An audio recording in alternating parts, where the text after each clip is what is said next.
Welcome to Samba Samba. Enjoy the video. In this video, I will explain how to make omelet bread.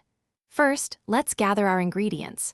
You will need 2 large eggs, 2 slices of your favorite bread, and 2 tablespoons of milk. Don't forget 1 tablespoon of butter, plus salt and pepper for seasoning. For extra flavor, consider adding 1 ounce of shredded cheese or 1 tablespoon of fresh chopped herbs. Now, let's prepare the omelet. In a medium bowl, whisk your 2 eggs with the 2 tablespoons of milk, adding a pinch of salt and pepper.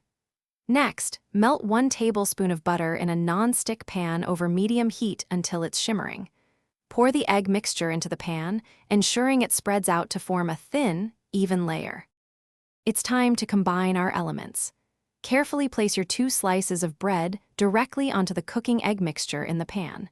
Gently press down on the bread to help it adhere to the egg. Let this cook for about 1 to 2 minutes, or until the egg is mostly set and the edges begin to firm up. Almost done. Flip the omelet bread carefully and cook the other side for another 1 to 2 minutes until the bread is golden brown and toasted. Now, fold the omelet over the bread, adding any cheese or herbs you like before serving warm. For more great content and deals, including a link to the new Kindle Paperwhite, be sure to check out the description below this video. Thanks for watching. Consider subscribing if we helped you.